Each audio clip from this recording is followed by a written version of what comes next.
had a question the other day you didn't get time to ask in the marriage talk. Is that okay, Tom? Yes, go ahead. Um, Unfortunately, the predicament that we're living in, right, I'm talking about mukhlis, so sincere men, right, who want to seek out a marriage or the means to marriage, right, but then the problem is we are affected by predicament of Mutabarrijaat and simpy men, right, trying to, With a proper TikTok comment. they try What? to Yeah. worshipping women's feelings as if like it's the end all be all, right? And then they allow their toxic attitude to be spewed out, and that we have to, and what they'll do is they'll distort and subvert aspects of the Sharia, and they'll malign the Sharia, right? Of course, you can't rely on any Sharia. Yeah, they'll malign the Sharia. You Right? can't do that.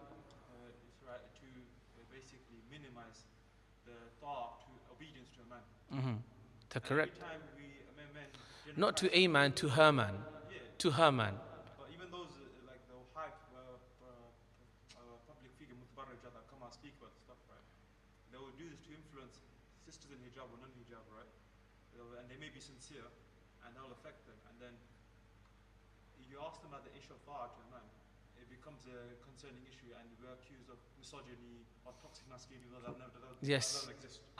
This is an issue. I So agree. The issue is, right, how do we deal with that? And every time we try and oppose this, right, we are dealt with a lot of step backs. Would you agree that this issue has become even worse because many very high profile, very famous, scholarly individuals have confirmed this?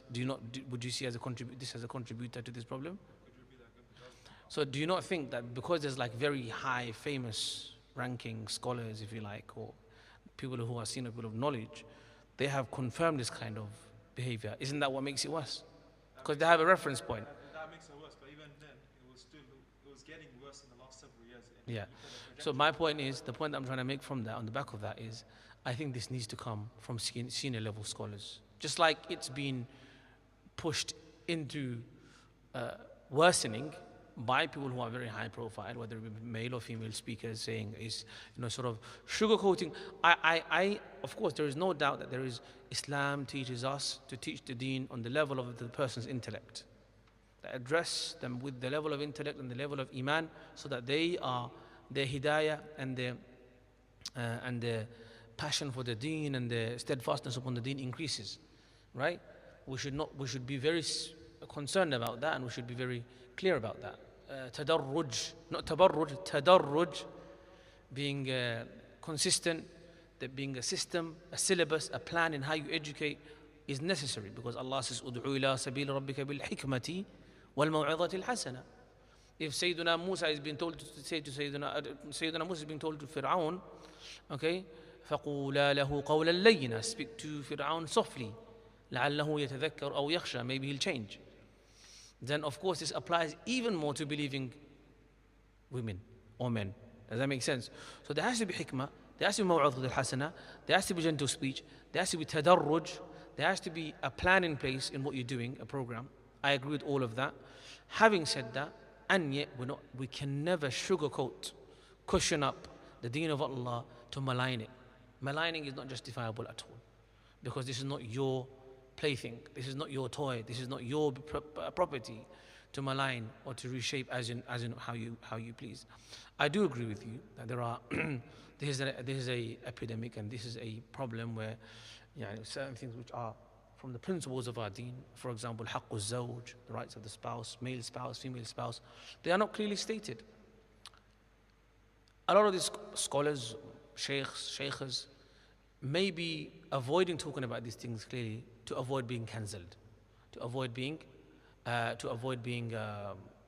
criticized, to avoid losing their profile and so on. But you know what the good thing about that is? The way to sort of overcome and override a lot of that is, this is not the case when it comes to writings, proper academic writings, proper books of fiqh. Does that make sense? I'm not talking about influencer writings, I'm talking about proper books of fiqh. In the books of fiqh, it's black and white. And that is why our life is guided by the deen of Allah and the fiqh that is extracted from it. As for someone said qila wa qal, someone said some wa'idh, the wa'idh and the qassas, those who give qisas, stories, they've never been the reference point of the deen. The reference point of the deen has always been the fuqaha, the scholars, the jurists, the heavyweight scholars, the champions, the muftis, the grounded who are authors, who sit on bodies and yani, who represent the ummah truly.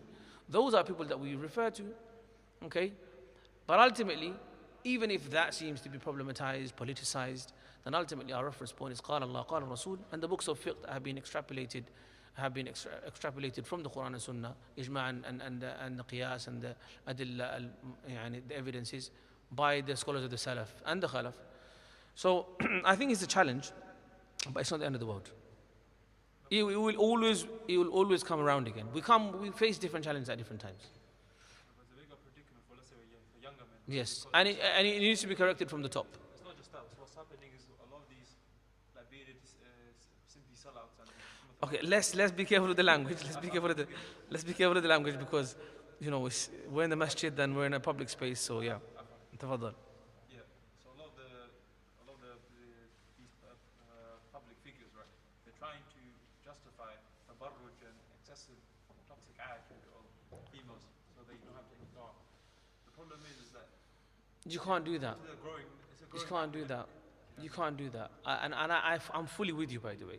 And I'm very much concerned about it, just like you are. Maybe even more, because I've been concerned about it for a long time. And So a lot of young people want to get into now marriage. I personally try to tackle this to the best of my ability, as and when possible. The other day's talk was one such example. The other course that we delivered, a marriage seminar, was another example. The fiqh of marriage was another example. Because you have to explain the entire picture, right? Because if you give snapshots and clickbaits, then just like clickbaits can be used for you, can also be used against you. So you have to give the bigger context of it, especially when you are dealing with a topic that can be easily maligned and used to frame you and challenge you and to cancel you, right? So you have to give the bigger picture, the longer story, for it to make sense. So I think over time it will adjust, but I think, like you said, the scholars, the famous scholars, the big influencer scholars, sheikhs and sheikhs have a big responsibility of challenging this head on and making it clear to people what are the actual rights of the husband, what are the actual rights of the wife, and what are the responsibilities of the husband, what are the actual responsibilities of the wife. And they must be consistent and clear and frank about it, as Allah has stated in His deen. Barakallahu feek, subhanakallah.